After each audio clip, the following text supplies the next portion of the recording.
Thank you very much. I'd like to introduce some members of my group to you before we go any further. On backing vocals, the Sugar Babes. On a rhythm guitar, Noel Gallagher. And on the drums, Keith Moon. On piano. And finally on piano, the legendary Stevie Wonder. Play it, Stevie.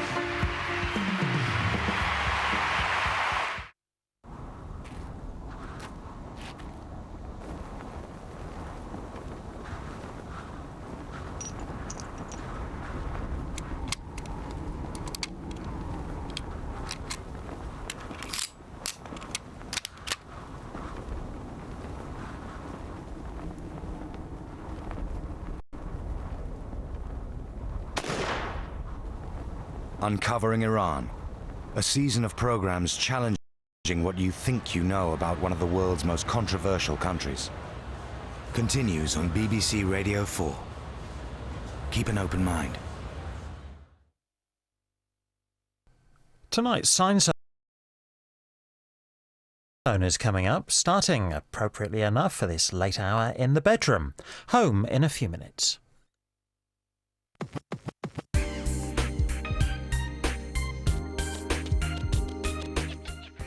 Now on BBC1, John Hammond has the weather view. Hello there. Well, you might have noticed that the nights are now getting longer than the days, but how are these seasonal changes being reflected in nature? Well, it's time to find out with our weekly update on all things autumnal, and the hot news this week is that conkers are ripening aplenty, even across Scotland and Northern Ireland. Do keep your sightings coming in via our website. The data is supplied by the Woodland Trust. And for the children of England and Wales, you're going to have a field day over the next few weeks with a lot of ripe conkers falling off the horse chestnut trees.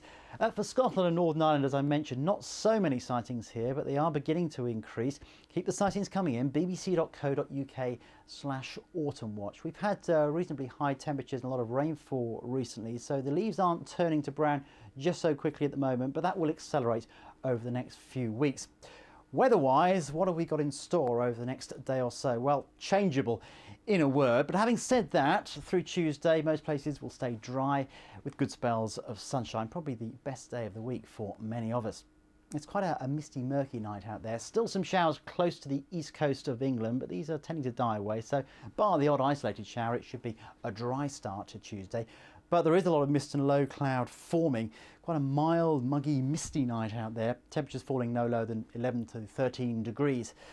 But it will be a grey start in many places, and that mist will take a while to shift, but gradually it will do. We'll see some sunshine being revealed behind the cloud. This is 9 o'clock in the morning. Decent start for Wales. Northern Ireland starting off bright, particularly in the east, but cloud will increase here later on in the day, and eventually we'll see rain. But that will be the exception. Most other areas will be dry, certainly Scotland. OK, it'll be a grey, misty start to the day, but I'm hopeful that we'll see some good spells of sunshine, I think, through the day. And for the rest of England and East Wales, OK, it might be a cloudy start, particularly for East Anglia and the South East, but that mist will lift through the morning and we will see some sunshine. The odd isolated shower is possible, but nothing as severe or as widespread as we've seen over the last few days. Bit of early mist for southwest England, but that will shift. So through the day, for most of us, no problems at all. Dry with increasing amounts of sunshine. The one exception, as I mentioned, Northern Ireland. After a bright start, it will turn cloudy and eventually it will turn damp. That rain getting into the Belfast area around about tea time. Temperatures, well, mid to high teens across the north and the west of the UK, 20 to 21 across East Anglia and the southeast with fairly light winds. As we go into the night, most places will stay dry, although that rain will push out of Northern Ireland into much of Scotland for a time. The breeze picking up here, but elsewhere, OK, there'll be some mist and fog forming around about dawn, but it should be a dry start to Wednesday. And again, no problems with temperatures. As we go towards the middle of the week, we will see some changes though. Increasing wind and rain across the western half of the UK, but staying mostly dry with some brightness across eastern parts of England before that rain eventually arrives come Thursday. For more information, of course, do go to our website. That's it. Good night.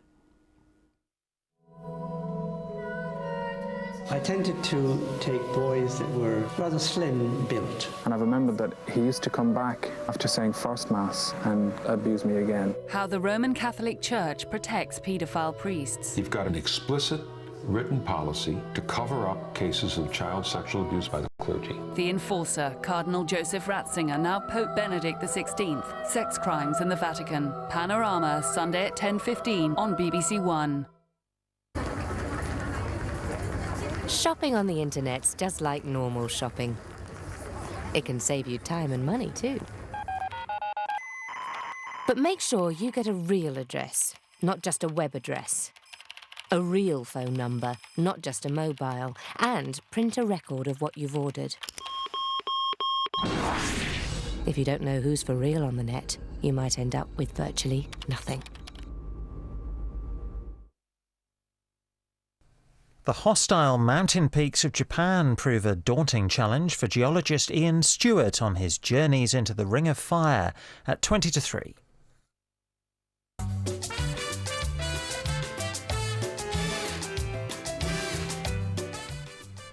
Now on BBC One, make yourself at home.